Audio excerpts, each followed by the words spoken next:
Ok, amigos, voltamos aqui com o nosso terceiro bloco, dando seguimento ao nosso estudo, dando sequência ao nosso trabalho, e falamos aqui do princípio do informalismo, que eu resolvi chamar pela técnica mais moderna, mais atual, de princípio do formalismo necessário. Qual é a ideia, Éden? Bom, a ideia é aquela frase que eu apresentei. O processo ele é formal para a administração, mas informal para o particular, porque a formalidade ela tem que ser apresentada, ela tem que acontecer na medida de proteção dos direitos do interessado, do cidadão, do administrado de uma forma geral.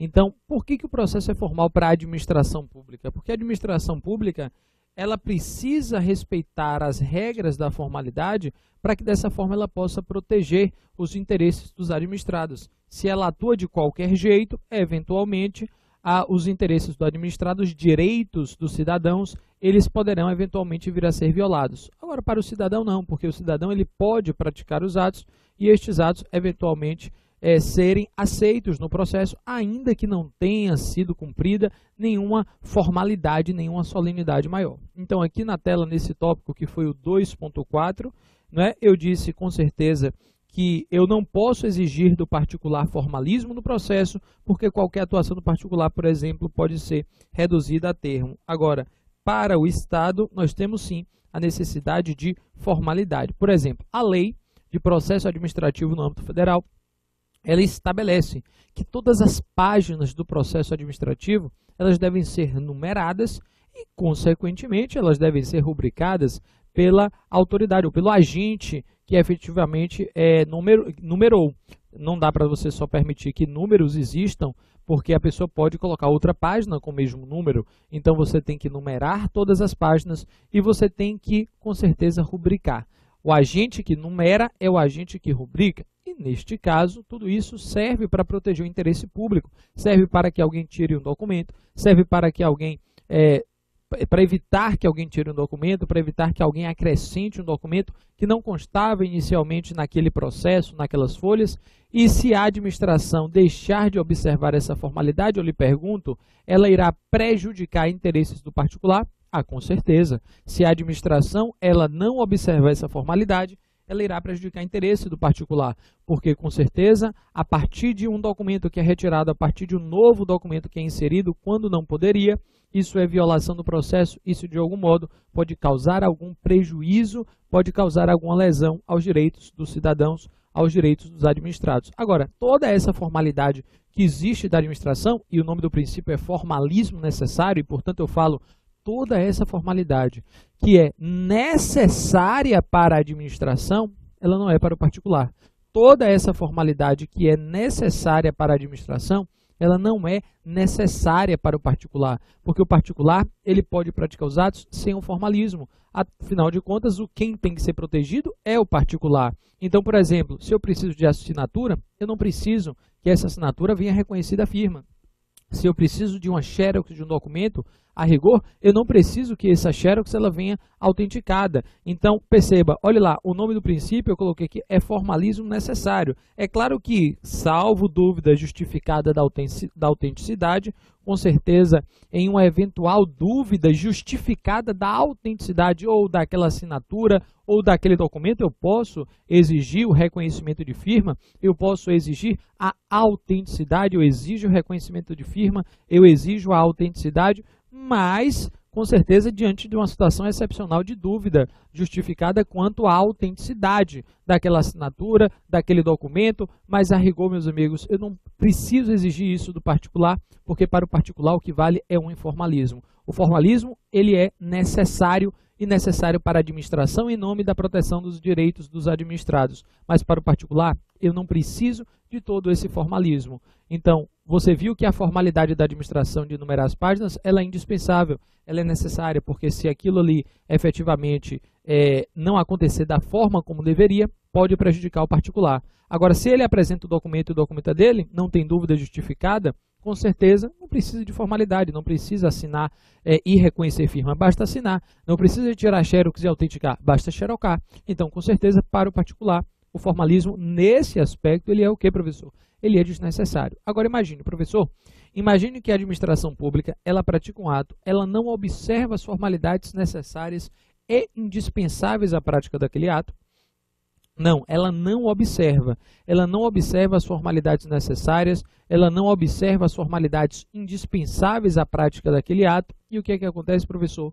Mesmo assim, o ato ele consegue ser produzido, mesmo assim, o ato consegue produzir os seus efeitos, mesmo assim, o interesse público, o objetivo do ato, ele é atingido. Neste caso, por mais que o objetivo do ato tenha sido atingido, por mais que o objetivo do ato tenha sido implementado, por mais que o interesse público tenha sido protegido, com certeza isso pode livrar o ato da anulação, isso pode livrar o ato da invalidação, mas com certeza o agente ele vai ter que responder. Então, ainda aqui, meus amigos, nesse tópico relacionado ao 2.4, eu digo que se o agente desrespeita uma formalidade, mesmo que esse processo seja regular e atinja um interesse público, mesmo que ele seja regular e atinja um interesse público, ele tem um vício de forma. Esse vício de forma ele pode até ser sanável para fins de nulidade, de instrumentalidade das formas, mas ele não vai impedir a responsabilização de quem é, ele não vai impedir a responsabilização do agente que deu causa a esse vício. Então não há uma informalidade absoluta. Hoje se fala em formalismo que necessário do processo administrativo. Com certeza o agente ele vai ter que responder por aquele vício, ele tem que responder pelo vício. O informalismo ele não é absoluto, por isso que a gente fala em formalismo necessário para a administração, formal para o administrado informal. Beleza? Vem comigo, close na tela, vamos aqui evoluindo e com isso a gente passa para o nosso próximo princípio. Que princípio é, hein? Aqui no 2.5 nós encontramos aí o princípio da verdade. O princípio da verdade real. Passamos aqui para o princípio da verdade real. A busca da verdade real, ela se contrapõe àquela ideia do processo civil de verdade formal. Hoje se diz que verdade formal não existe mais. O que se busca, com certeza, é a verdade real do processo. Meus amigos, há quem fale ainda numa verdade possível. Porque perceba, o que é verdade para você pode não ser para uma outra pessoa. Existe um exemplo muito clássico, muito emblemático, que é o seguinte: você pede para que uma pessoa ela lhe narre um fato. Duas pessoas viram o mesmo fato. Você pede para que ela lhe narre um fato. A narra o fato da forma como viu e entendeu.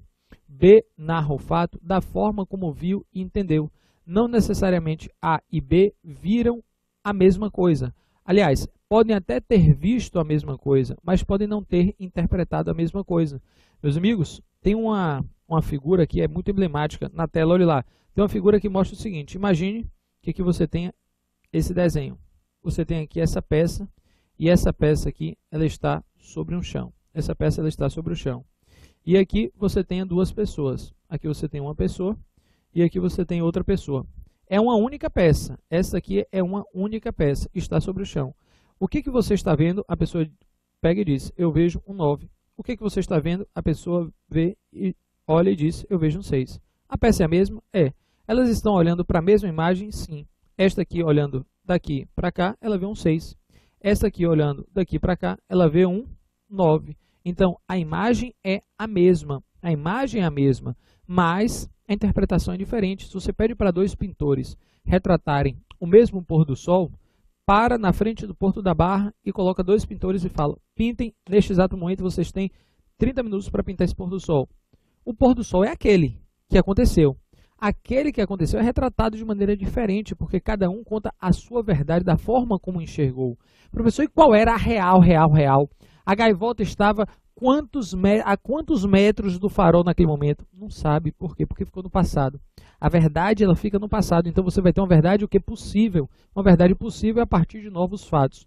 O que se tem, minha gente, é que a verdade formal do processo civil, ela ficou para trás. Aquela verdade formal, a verdade que era produzida de acordo com as regras formais do processo. Ah, mas depois percebeu, professor, que aquela verdade era inverídica. Não, mas deixa ela porque ela foi formal.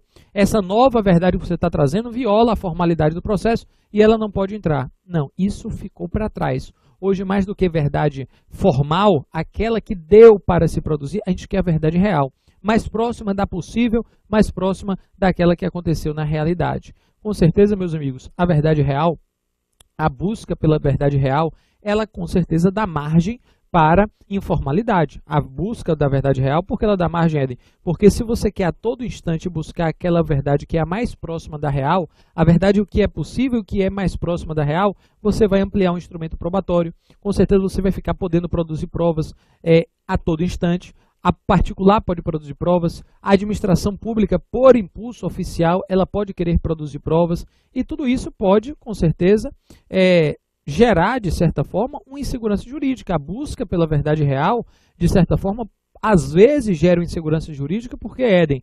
Porque fere um pouco a celeridade do processo. Imagine, você vai passar 20 anos tentando buscar a verdade real de um caso para solucionar este caso concreto, e a celeridade fica onde? Então você tem que ponderar, a partir daquela famosa técnica da ponderação de interesses. Você tem que ponderar um meio termo, uma medida ideal, exata, entre a verdade real e a celeridade processual. Por isso, meus amigos, que quando a gente fala aqui na tela do princípio da verdade real, não pode perder de vista o princípio da celeridade. A verdade real, a busca pela verdade real nunca pode atrapalhar o que, professor? Nunca pode atrapalhar a celeridade. Por quê? Porque com certeza você vai ter aí que a qualquer tempo é possível a reabertura da instrução probatória, a produção de provas requerida tanto por interessados quanto pela administração, provas de ofício em busca dessa verdade real, mas jamais poderá servir para inibir o princípio da celeridade. Ela não pode desrespeitar aquilo que se convencionou chamar de duração razoável do processo. E é justamente por isso que a autoridade competente ela pode rejeitar alguma produção de prova se entender que aquelas provas elas são meramente o quê? Protelatórias. A parte pode pensar, bom, como eles estão preocupados com a verdade real, eu já sei que a verdade real ela vai me prejudicar, eu vou ficar aqui produzindo um bocado de prova que não tem nada a ver só para empurrar esse processo com a barriga. Você tem que a busca da verdade real aqui com o intuito de procrastinar, com o intuito de postergar, de protelar, ela está com certeza violando a celeridade. E aí a autoridade competente, por óbvio, ela pode não aceitar esta produção probatória, ela pode rejeitar a produção daquelas provas justamente por ir de encontro à busca da celeridade, que tem que estar harmonizada. Como eu falei, a celeridade não é um fim em si mesmo, da mesma forma que a verdade real não é. Tem que ser um pouco de verdade com um pouco de celeridade, não pode o processo acabar rápido e todo errado, não pode acabar certo, mas demorando 1000 anos. Por isso que você tem que falar em técnica da ponderação de interesses, tentando harmonizar esses dois princípios diferentes, beleza? Verdade real, busca pela verdade real, que tem a ver com informalismo, porque permite ao aumento, né, a dilatação da instrução probatória para que provas sejam produzidas de ofício, a requerimento, a provocação do administrado, mas jamais como forma de protelar a celeridade do processo. Isso violaria o próprio princípio da duração razoável do processo, que hoje tem guarida constitucional. Foi o último inciso a ser inserido aqui no artigo 5º. Na tela, olha lá, você tem aí inserido pela emenda constitucional número 45 de 2004, inserido pela emenda constitucional 45 de 2004, que princípio, Eden? O princípio da duração razoável do processo. O princípio da duração razoável do processo. Como é que ele cai em prova? A duração razoável do processo ela é assegurada a todos apenas no âmbito judicial. Verdadeiro ou falso? Claro que é falso. Tudo que se relaciona à proteção dos cidadãos dentro de um processo, hoje pode partir dessa premissa. Hoje a ideia vale tanto para o processo judicial, quanto para o processo extrajudicial, quanto para o processo administrativo. Exemplo, vimos agora no artigo 5º, inciso 55 da Constituição Federal, o princípio do contraditório e o princípio da ampla defesa. E tanto o contraditório quanto a ampla defesa se aplicavam para o processo judicial e hoje, pós-Constituição Federal de 88, também para o processo administrativo.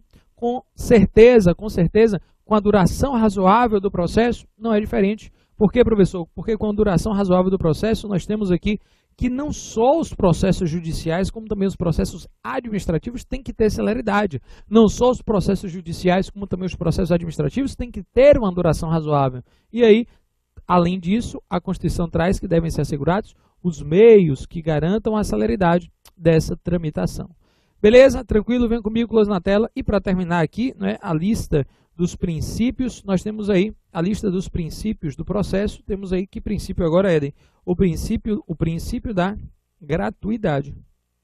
Para terminar essa lista, gratuidade.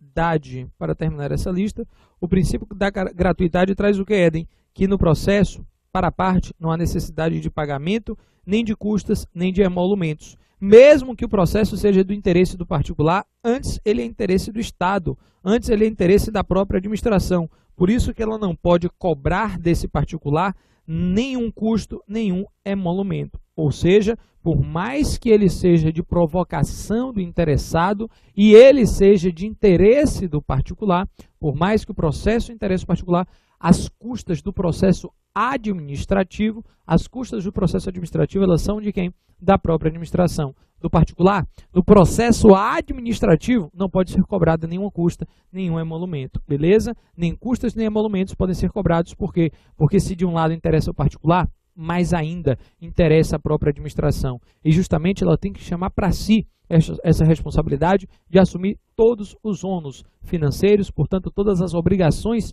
pecuniárias decorrentes desse processo administrativo, para a parte, até com o intuito de proteger e de fomentar os direitos dos cidadãos e dos administrados, dos indivíduos de um modo geral. Você tem que o processo, ele é o que, Éden? Ele é gratuito, você tem que vale o princípio da gratuidade, beleza? Você tem que valer, portanto, para essas pessoas, o princípio da gratuidade. Na tela, venha comigo, olhe lá. Com isso, meus amigos, nós fechamos aqui, que o processo administrativo não depende de custeio pelo particular, a própria administração ela tem que custear, ainda que ele seja iniciativa do próprio interessado. Com isso a gente fecha aqui a oficialidade ou impulso oficial, contraditório e ampla defesa, instrumentalidade das formas. Fechamos também aqui informalismos ou formalismo necessário, princípio da verdade real em combinação com a celeridade e, finalmente, princípio da gratuidade. Com isso, a gente fecha o nosso ponto 2. Pois a gente fecha o que aqui? Os princípios do processo administrativo. Como último tópico aí do nosso estudo, vamos falar aqui no ponto 3 das etapas. Aqui no ponto 3 nós falamos das etapas. Bom, lá na lei de processo, eu vou abrir aqui no meu aplicativo a lei de processo administrativo no âmbito federal. Se você puder abrir essa lei aí, é interessante. O que é que nós temos que observar? A lei de processo administrativo, o número é a lei 9784 de 99, Lei 9784 de 99, Lei de Processo Administrativo no âmbito federal. Ela traz, meus amigos, eu vou colocar aqui artigo 1º desta lei, ela traz uma série de disposições que diretamente se relacionam com o tema atos administrativos. Com certeza, no artigo 2º ela traz aqui princípios, né? No artigo 1º você tem aqui, esta lei estabelece normas básicas de processo administrativo no âmbito federal, direta e indireta, da administração federal direta e indireta, visando em especial a prestação dos direitos dos administrados e ao melhor cumprimento dos fins da administração. Lá no parágrafo 2º, você tem, ou melhor, no artigo 2º, você tem os princípios que expressamente vale a pena você dar uma olhada. Esses princípios comumente aparecem em prova. Você tem aí, a administração obedecerá, dentre outros. Aí você tem lá princípios da legalidade, que está lá no genérico também, finalidade, motivação, razoabilidade, proporcionalidade, moralidade, ampla defesa, contraditório, segurança jurídica, que vem implicitamente prevista na Constituição, como razoabilidade e proporcionalidade, também vem implícitos na Constituição. Aqui vem aparecendo de maneira o que, Éden? Expressa, além do interesse público e da eficiência. Beleza?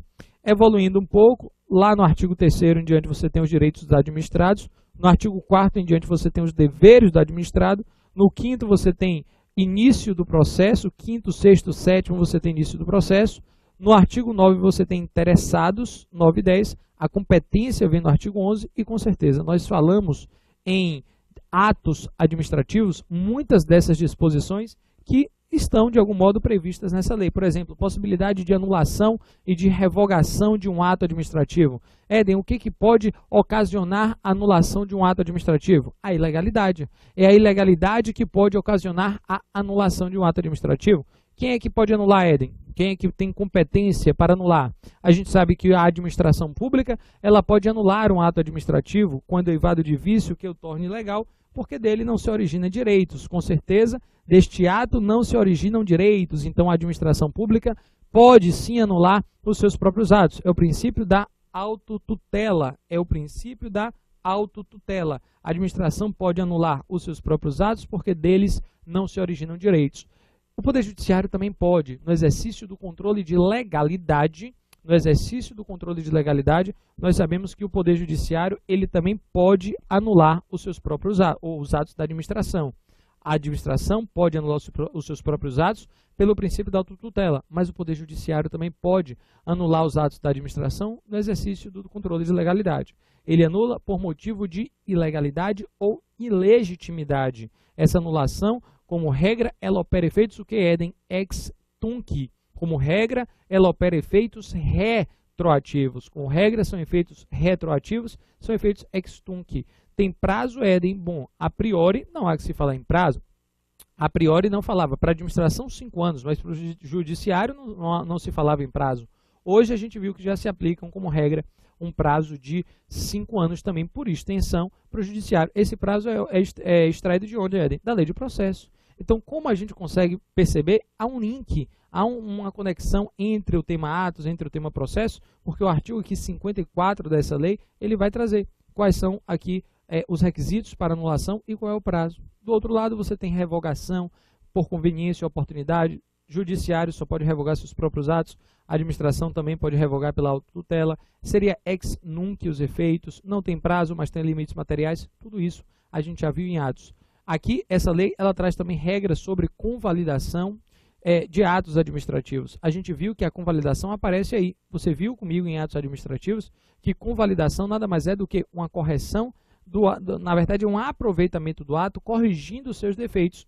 Se o defeito ele é sanável, se o ato administrativo ele tem um vício, imagine que você pratica um ato, a administração pública pratica um ato, é um ato administrativo, esse ato administrativo ele é viciado, esse ato administrativo ele tem um vício, só que esse vício ele é o que, professor? Ele é um vício sanável. Se o vício é sanável, você pode não só anular este ato, mas você primeiro pode tentar o que? Convalidar. Se o vício é sanável, antes de anular este ato, você pode tentar o que, Eden? Antes de anular este ato, você pode tentar convalidar este ato. E a convalidação, você viu comigo, nada mais é do que um aproveitamento do ato corrigindo os seus defeitos. E aí você fala de anulação, convalidação, revogação, delegação e avocação. Delegar é transferir, avocar é chamar para si. Você sabe que, com certeza, a regra é que os atos podem ser delegados.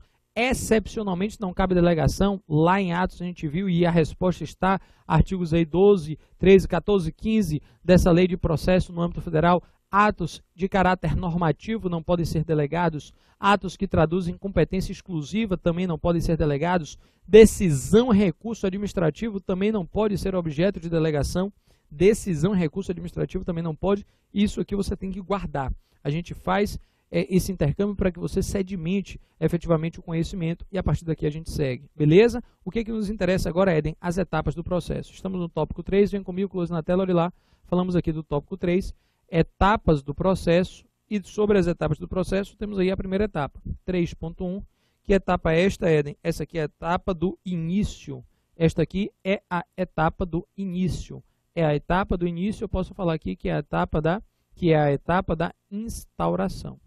Início ou instauração do processo, beleza? Você tem, portanto, a etapa do início da instauração do processo, que pode ser de iniciativa tanto do particular quanto da administração. Eu disse isso, a instauração pode ser tanto pelo particular quanto pela própria administração. A instauração do processo, ela pode se dar tanto pelo particular quanto pela própria administração. Se a instauração do processo ela se dá aqui pelo particular ou pela administração, não importa, você sabe que as duas formas elas são admitidas. Professor, qual é o instrumento que dá start, que dá início à instauração do processo? Coloque aí portaria. Venha comigo, close na tela, olhe lá, para que o processo administrativo seja efetivamente instalado, você precisa de quê? De uma portaria. Se instaura o processo a partir de uma portaria. E essa portaria traz o que, Eden? Ela traz a designação, ela vai designar, a portaria ela vai designar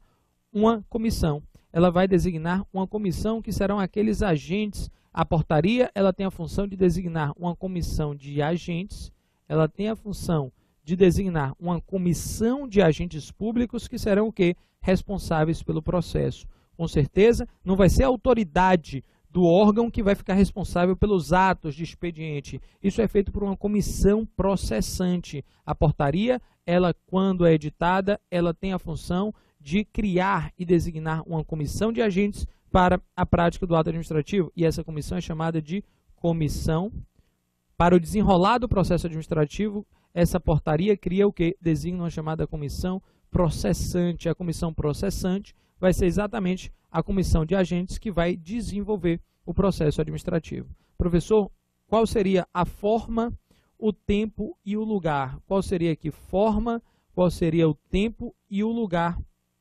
Tempo e lugar do processo administrativo. Qual seria a forma, o tempo e o lugar dos atos praticados dentro de um processo administrativo? Bom, dentro de forma, a gente pode citar aqui duas informações importantes. A forma, com certeza, todos os atos do processo têm que ser em português. A lei fala em vernáculo, né? Todos os atos do processo têm que ser em português, tem que respeitar o vernáculo. Essa é uma das formas. Além disso, outra forma indispensável do processo que a gente viu é que as páginas têm que ser o quê, professor? As páginas do processo elas têm que ser todas numeradas e rubricadas pelo agente que efetuou aquela numeração. Eu já fui tanto servidor público federal quanto servidor público estadual e me lembro que, não na época de servidor público federal, mas na época de servidor público estadual, quantas vezes eu fui responsável, principalmente no início ali, no meio da faculdade, já estagiando nas repartições públicas, quantas vezes fiquei responsável pela numeração e assinatura das páginas, processos imensos, e nós ficávamos ali numerando e assinando, numerando e assinando. Na tela, olha lá, além do processo todo ter que vir em vernáculo, em português, você tem que as páginas do processo, elas têm que ser o que, Eden? As páginas do processo, elas têm de ser numeradas. O processo tem que vir em português, as páginas elas devem ser numeradas, devem ser sequenciadas, numeradas e rubricadas. Isso dentro do elemento forma. Sobre o tempo e o lugar, o que nós podemos apontar, professor? Você tem uma regra. E qual é a regra? Temos que trabalhar com regra e com exceção. A regra, meus amigos, é que os atos administrativos, eles devem ser praticados, eles sejam praticados no local da repartição e dentro do horário de funcionamento. Quando eu falo de tempo e lugar, eu tenho que a regra é que os atos de um processo administrativo, eles devem ser praticados no local da repartição, no próprio local da repartição pública onde ela funciona. E dentro do horário de funcionamento, se é de 8 às 18, a regra é que de 8 às 18 os atos possam ser praticados. Depois daí não, fora daí não. Só que é óbvio que isso aqui não poderia ser algo estanque, não poderia ser algo fechado. Vem comigo, close na tela. Aqui você percebe que isso é uma regra, mas é claro que se tiver necessidade de diligência externa, por exemplo, necessidade de diligência externa, se houver necessidade de diligência externa, justificada, com certeza, excepcionalmente, por exemplo, uma perícia, vai fazer a perícia, vai fazer como a perícia dentro da repartição, não tem como fazer. Da mesma forma, se você precisa aqui estender, se você precisa aqui atos já iniciados, imagine que você tenha atos iniciados na repartição dentro do horário, mas se o adiamento desses atos que já foram iniciados causar prejuízo ao processo ou à própria administração, é claro que você vai poder ultrapassar o horário. Imagine, você iniciou os atos de um processo administrativo, você está lá com a parte, está ouvindo testemunha, está ouvindo o depoimento pessoal do interessado e de repente bateu o horário da repartição. Bateu o horário da repartição e eu lhe pergunto, se naquele caso concreto adiar aquela oitiva que já está no finalzinho, a ouvida daquele interessado, for causar prejuízo ao processo ou à própria administração, com certeza não adia, com certeza sai da regra e entra na exceção e pratica o ato fora do expediente. Eden, se precisar realizar uma diligência externa, uma perícia, pratica o ato fora da administração. A regra é que o tempo e o lugar, o tempo é no horário de funcionamento da repartição e o lugar é dentro da própria repartição. A regra é respeitar o tempo e respeitar o lugar na tela, mas excepcionalmente, se tivermos aqui necessidade de uma diligência externa ou se tivermos necessidades de prolongar atos já iniciados cujo adiamento seja prejudicial, ao próprio processo ou à própria administração, com certeza você vai sair dessa regra e você vai entrar na exceção. Beleza, meus caros? Tudo tranquilo? Então venha comigo, olhe lá, close na tela, sobre o início do processo, que nós temos aqui, que os particulares e a própria administração podem dar início ao processo, não só a administração como os particulares, que o processo se inicia por portaria, que a função da portaria é designar uma comissão de agentes para dar sequência ao processo. Essa comissão é chamada de comissão processante, que a forma do processo administrativo é que ele deve acontecer em português, em vernáculo, que as páginas devem ser todas sequenciadas, numeradas, rubricadas, que além disso, quanto ao tempo e o lugar, devem ser usados, praticados dentro da repartição e no horário de funcionamento. Isso é a regra. Mas, excepcionalmente, se atos iniciados precisarem se prolongar para além do tempo, você prolonga. Se os atos praticados na administração agora precisarem ser praticados fora, como uma diligência externa de perícia, você vai praticar fora. E nem por isso você vai prejudicar o interesse público. Beleza? A gente continua esse tópico que fala da instauração do processo, mas é rapidinho, depois do intervalo. Não sai daí, nós voltamos já já.